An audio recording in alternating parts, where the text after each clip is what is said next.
महाराष्ट्र राज्यात जिल्हा परिषद मार्फत आरोग्य केंद्र उपकेंद्रावर योग शिक्षक योग सत्र घेण्याचे कार्य करतात, परंतु या वर्षात सदर कामात विस्कळीतपणा आला असून मानधन दिल्या जात नाही।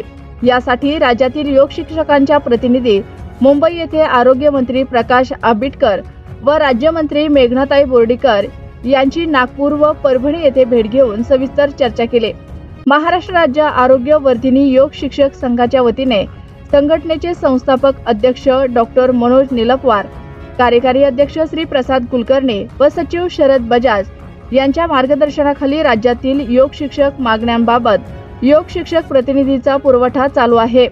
मुंबई येथे सार्वजनिक आरोग्य व कुटुंब कल्याण मंत्री प्रकाश आंबेडकर तर नागपूर व परभणी येथे आरोग्य राज्यमंत्री मेघनाताई साकोरे बोर्डीकर यांची भेट घेऊन सदर विषयाबाबत पाठपुरावा करण्यात आला।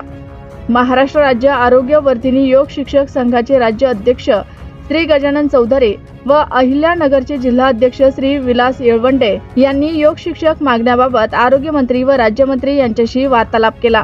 आरोग्य भवनातील संबंधित विभागाचे अधिकारी यांना याविषयीचे निवेदन दिनांक 22 एप्रिल रोजी देण्यात आले। या निवेदनावर गजानन चौधरी, विलास येळवंडे, योजना लोखंडे, मनीषा म्हसे, अमोल आव्हाड, अंकुश गरड, चंद्रकांत देशमुख, अश्विन वायाळ, अविनाश राऊत यांच्या स्वाक्षऱ्या आहेत।